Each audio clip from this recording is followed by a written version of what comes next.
શું થયું બેટા? તારા પપ્પા સાથે ફરી પાછું કાંઈ થયું કે શું? એમાં ક્યાં કોઈ નવી વાત છે મમ્મી? પણ અત્યારે મારી સામે જે સૌથી મોટો પ્રશ્ન છે ને એ કિંજલ છે. મને લાગે છે કે કિંજલે ઉત્કર્ષની સાથે ટી સ્ટોલની ડીલ ડન કરી નાખી છે અને કિંજલે અત્યાર સુધી એના પપ્પાને જણાવ્યું નથી. કોનો ફોન છે? સેજલના પપ્પા. અરે તો ફોન કેમ કટ કર્યો? માણસ વાત તો કરે કે નહીં? ચાલ વાત કર. અરે હું શું વાત કરું મમ્મી? મેં તને કહ્યું ને કે મને નથી ખબર કે કિંજલે ઘરે શું વાત કરી છે, કેટલી વાત કરી છે. એવામાં જો મારાથી કંઈક ખોટું બોલાઈ જશે ને તો કિંજલ વધુ મુસીબતમાં મુકાઈ જશે. એ બધું હું નથી જાણતી. તારે ફોન ઉપાડવાનો છે એટલે ઉપાડવાનો છે. અને મેં તને કયા દિવસે ભાગતા શીખવ્યું છે કે તું આમ ફોન ટાળે છે? લે ફોન. કદાચ કંઈક બીજું કામ હોઈ શકે. હા પપ્પા, હા હું એકદમ મજામાં છું. ના ના, હું અહીંયા તાપીનગરમાં જ છું, મુંબઈમાં નથી. કિંજલ ને? હા, અમે જગ્યા જોવા ગયા હતા. હા, જગ્યા તો સારી હતી. કિંજલને કેવી લાગી? શું એને ઘરે આવીને કશું કહ્યું નથી? પણ કિંજલે નિર્ણય શું લીધો? નહીં તો હું પણ નહીં કહી શકું. કિંજલને પોતાના મોઢેથી જ બોલવા દો. પપ્પા, હું હમણાં મીટિંગમાં છું, આપણે પછી નિરાંતે વાત કરીએ. હા. તે સાચું કેમ ન કહ્યું? ખબર નહીં મમ્મી, પણ મને એમ લાગ્યું કે મારાથી ભૂલમાં કોઈ સિક્રેટ છતું થઈ ગયું ને તો કિંજલ માટે નકામી બીજી મુસીબત ઊભી થઈ જશે. ઠીક છે, પણ તોય મને લાગે છે કે આ બાબતે તારે સેજલને અંધારામાં ન જ રાખવી જોઈએ.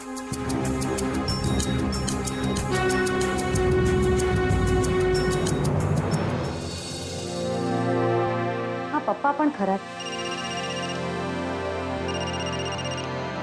આ ઘંટડીયું વાયગા કરે છે તો મોહનીયો ફોન કરે છે ઉપાડતો.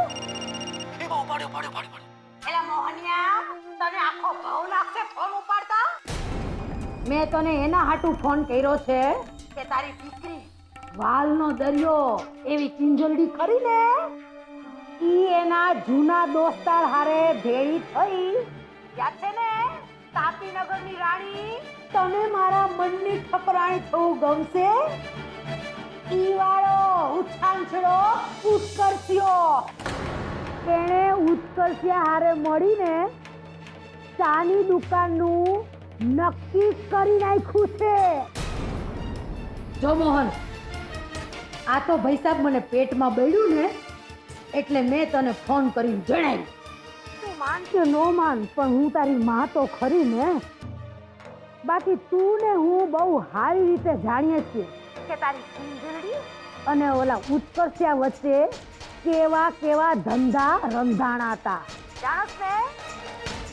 આ તો મને થયું કે તને કહી દઉં કે પાછી ક્યાંક નવા નાકે નવી દિવાળી એટલે કે ધંધામાંથી ગોળક ધંધા ચાલુ ન થઈ જાય એનું ધ્યાન રાખજે પૈસા. એ બે જણા વચ્ચે કાગળ, પત્તર, સહી, સિક્કા ઠંડુ થઈ ગયું છે. હેલો હેલો મોનિયા, આપણે તો ખરો ને? બોલતો કા નથી કે પછી બોલવા જેવું કઈ યુઝ નથી? અરે ફાટને પૈસા મોઢામાંથી એટલે મને ખબર પડે. બા, તમે જેવું ઈચ્છો છો ને એવું કોઈ દિવસ નહીં બને. કારણ કે ફોન પપ્પાએ નહીં પણ મેં ઉપાડ્યો છે. તમારે જેટલી ચાડી ખાવી હતી, જેટલી કાંડી મારવાનો પ્રયત્ન કરવો હતો, તમે બધું જ કરી લીધું, પણ એ બધું જ પાણીમાં ગયું. બહુ સારું. અને મને છે ને બાયડીના અને ભાઈડાના અવાજમાં ખબર પડે છે. હેન્જીને કાગડી આપ તારા બાપને ફોન. કેમ હજુ ધરાયા નથી કે પછી માંડવી છે ફરિયાદની દુકાન? બોલો ને, બોલતા કેમ નથી? કે પછી બોલતી બંધ થઈ ગઈ પેલા મૂંગા વાજાની જેમ? જો કિંજલ, ખાલી કહું છું, મારે મોહન હારે વાત કરવી છે. આપે ને ફોન. રહેવા દો ને બા, મને તો એ પણ ખબર છે કે બોલી તમે રહ્યા છો, પણ આ આખો પ્લાન રાહુલનો છે, જે ત્યાં તમારી બાજુમાં ઊભો ઊભો આખી ઘટનાની મજા લઈ રહ્યો છે. તો એને પણ કહી દઉં ને તમને પણ, ને નાટક કરવાનું બંધ કરો ને નડવાનું તો ખાસ. નહીં તો તમારા રાહુલ દીકરાને કહી દેજો કે જેલમાં જવા માટે તૈયાર રહે. કદાચ એ ભૂલી ગયો હશે, પણ મને બરાબર યાદ છે કે રાહુલના માથે ચોર અને ફરારનો સ્ટેમ્પ લાગી ચૂક્યો છે ને વગર પુરાવાએ મારી વિરુદ્ધ છાપામાં એડફેડ લખાવ્યું હતું. યાદ આવ્યું? એટલે યાદ રાખ. તો તમે પપ્પાને મારા વિરુદ્ધ કોઈ પણ રીતની ચાડી ખાધી છે કે પછી કોન્ટ્રાક્ટ બાબત વાત કરી છે, તો તમારો કાનૂડો જેલના તળિયા પાછળ હશે. સમજાઈ ગયું?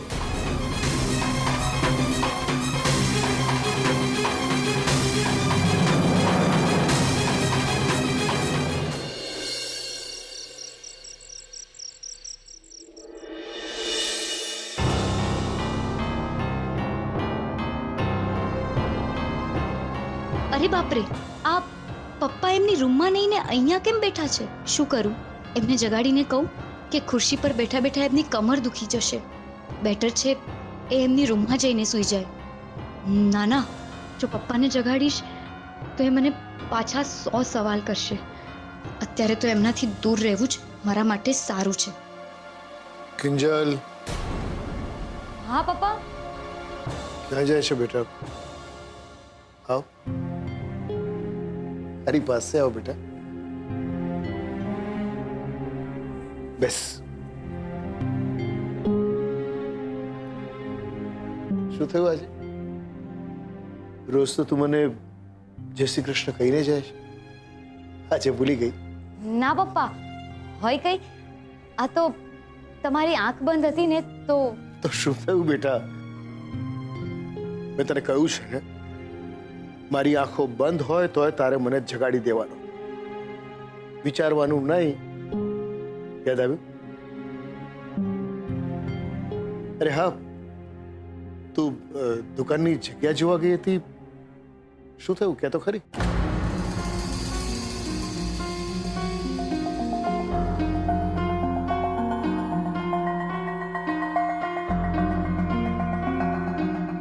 જગ્યા ને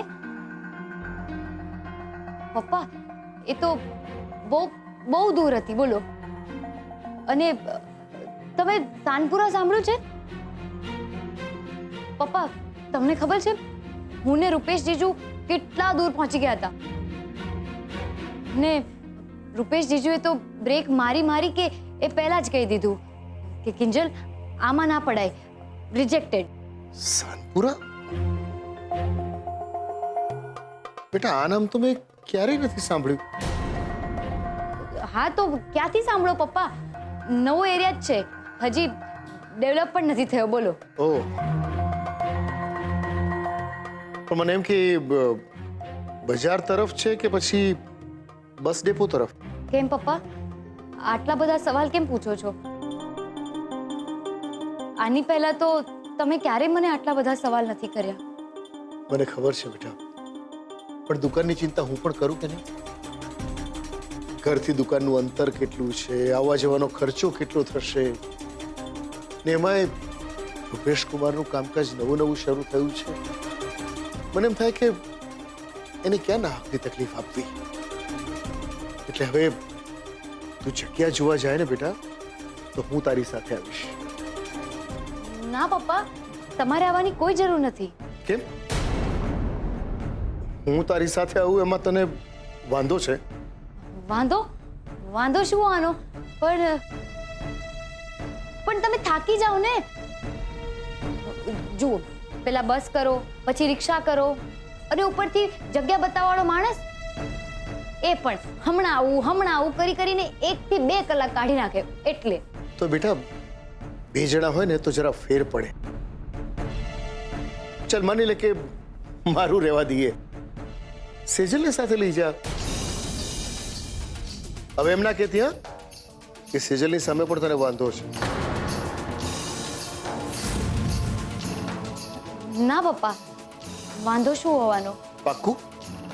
નહીં એટલે મને એમ કે તારી વિરુદ્ધ સેજલના મગજમાં કોઈ ફોતરું પડ્યું હોય ને એવું લાગતું હતું. બધું બરાબર તો છે ને? હા હા, બધું બરાબર જ છે, કોઈ પ્રોબ્લેમ નથી. આ તો બસ દિવાળીના દિવસે રૂપેશ જીજુના ઘરે જે થયું ને એને લઈને સેજલ થોડી અપસેટ છે. જુઓ ને, આપણી સામે પણ કેવું કહ્યું હતું કે મને તો રૂપેશ પર પણ શંકા જઈ રહી છે, અને આજે જ્યારે નીરવ આવ્યો ત્યારે પણ કેવી જીદ પકડીને બેઠી, ફાઇલ બતાવો ફાઇલ બતાવો. તો બસ કંઈ નહીં, એના માટે તમે ચિંતા ના કરો પપ્પા. એ છે ને થોડા દિવસમાં બંને વચ્ચે પેચઅપ થઈ જશે ને એટલે પાછું બધું પહેલા જેવું નોર્મલ થઈ જશે. હા, ચાલો સરસ. ભાઈ મને હાશ થઈ. મને એવું હતું કે તમારી વચ્ચે કોઈ મનભેદ જેવું હશે, પણ કઈ વાંધો નહીં બેટા. જા તારી રૂમમાં જા, આરામ કરજા. અરે પપ્પા, જય શ્રી કૃષ્ણ. જય શ્રી કૃષ્ણ.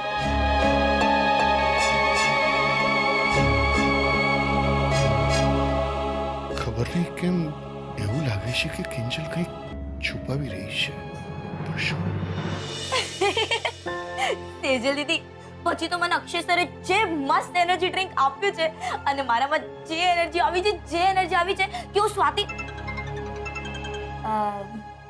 સેજલ દીદી, તમે સાંભળી રહ્યા છો ને કે હું શું બોલી રહી છું?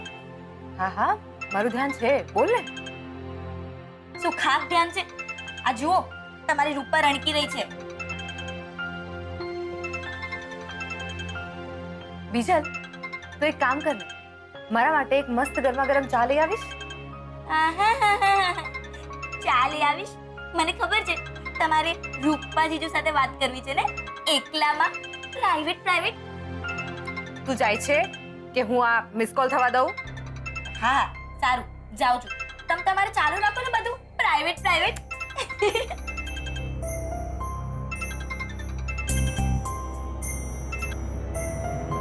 હા બોલ રૂપેશ. શું છે તારું અને તારી બેનનું નાટક? હા, મેં એને કેટલી સમજાવી, ના પાડી હતી, તેમ છતાં એને ઉત્કર્ષની સાથે ડીલ ડન કરી દીધી. ખબર છે મને, આવ્યો તો તારા પરમ મિત્રનો ફોન, મને ભાભી કરતો હતો. એક તો જગ્યા પચાવી પાડી અને વળી પાછો હોશિયારી મારતો ફરે છે. અરે પણ તું ઉત્કર્ષને એકલાને શું કામ બ્લેમ કરે છે? કિંજલ પણ કઈ ઓછી નથી. હા, મેં એને કેટલી સમજાવી હતી, રોકી હતી કે કાગળિયા પર સહી નહીં કરતી, ત્યાં સુધી કે મેં પપ્પાજીનો પણ દાખલો આપ્યો કે એમને જે ઉતાવળમાં ઘરના કાગળે પર સહી કરી અને તમારે ઘર બદલવું પડ્યું ને કે જેથી કરીને એનું મગજ શાંત રહે. પણ ના, જીત તો તમારા લોકોનો સ્વભાવ બની ગયો છે. રહેવા દે ને રૂપેશ, મને લાગે છે કે આ બધામાં ક્યાંક તું પણ શું? હા સેજલ, બોલ ને, તું પણ શું? જાતે સમજી જા. મારે કંઈ જ નથી કહેવું. બાકી મેં તો પહેલા જ કહી દીધું હતું કે આમાં હવે આગળ વધવા જેવું કંઈ જ નથી બચ્યું. હાલો.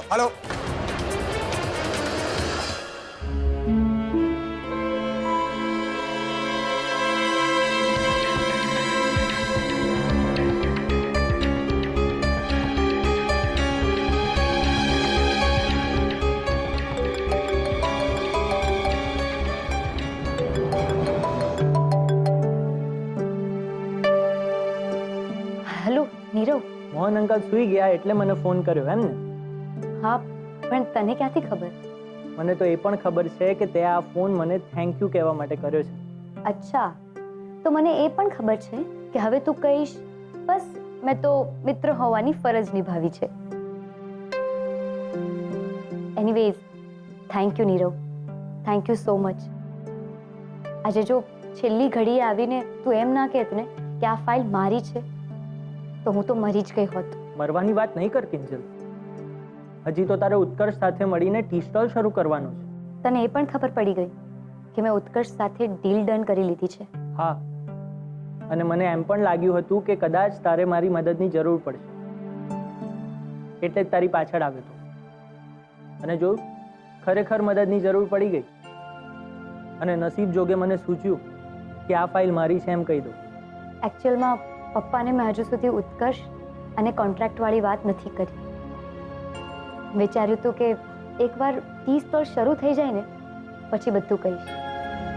પણ અને હા, તને પણ રિક્વેસ્ટ કરું છું, તું પણ પપ્પાને કંઈ ના કહેતો. તું તો જાણે છે ને પપ્પાને. હા, આજે જે રીતે એમણે મને ઘરનો દરવાજો બતાવી દીધો ને એના પરથી સારી રીતે ઓળખી ગયો છું. એને માટે સોરી. અને હા, મારી ફાઇલને સાચવીને મૂકી દેજે. મારી બહુ મહત્વની ફાઇલ છે. મેં તને કહ્યું ને કિંજલ, ચિંતા નહીં કર. તારી ફાઇલ પહોંચાડવાની જવાબદારી મારી. અને તારે ક્યારેય પણ મારી મદદની જરૂર હોય ને તો સંકોચ નહીં રાખતી. હું તારી સાથે જ છું. ઠીક છે? હા, થેન્ક યુ.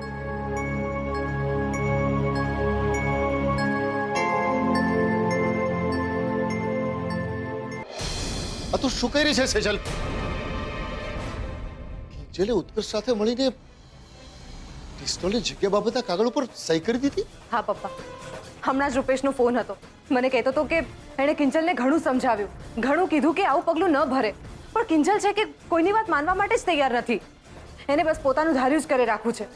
રાતોરાત ટી સ્ટોલ ઊભો કરી દેવો છે એને. સાચું કરી છે તું? હાસ તો પપ્પા, નહીતર હું પેલા નીરવ પાસે એની ફાઇલ વાંચવા માટે શું કામ માંગત? નીરવ પણ ભળેલો છે એની સાથે. એ ખબર નથી. અને બની શકે કે એ ફાઇલ ખરેખર બદલાઈ ગઈ હોય. પણ પપ્પા, આ બધામાં એક વાત તો નક્કી છે કે કિંજલ બદલાઈ ગઈ છે. એ હવે તમારી કિંજલ નથી રહી. જુઠ્ઠું બોલવાવાળી કિંજલ બની ગઈ છે. તમારે એને રોકવી જ પડશે પપ્પા, રોકવી જ પડશે. બસ ત્યાં જ ઉભી રહે છે. એક ડગલું આગળ નહીં જોઈએ. મારી સામે જો. પણ તને શું લાગે છે મારા નાક નીચે આ ઘરમાં રંધાઈ રહ્યું છે એની મને ખબર નથી? તું મારાથી વાત છુપાવી રહી છે એની મને જાણ નથી એમ માને છે તું? જવાબ આપ. ઉત્કર્ષને તું મળી હતી?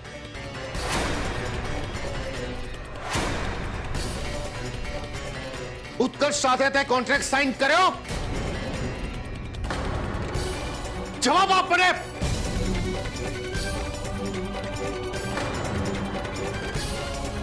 હા કે ના?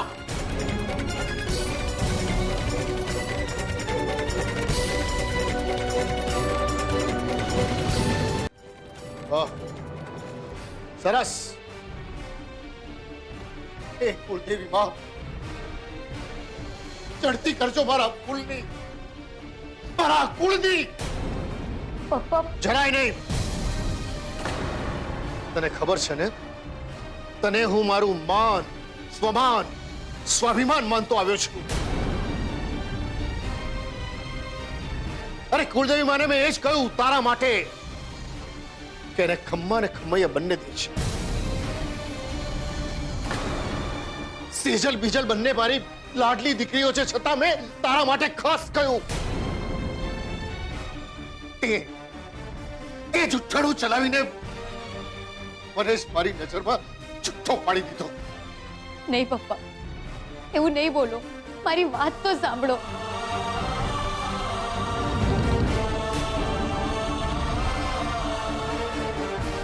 કહી દીધું ને બધું? મળી ગઈ ને શાંતિ? ખબરદાર, ખબરદાર જો સેજલને કઈ કહ્યું છે. અરે એને તારી ફિકર છે, તારી સાથે કઈ થાય નહીં એનો ડર છે એને, એટલે એને મને કહ્યું. અને શું કામ ના કે? ઠીક છે, ચાલ એની વાત જવા દે. મને કે એ આવું શું કામ કર્યું? બોલ બોલ. પપ્પા, નહીં નહીં પપ્પા.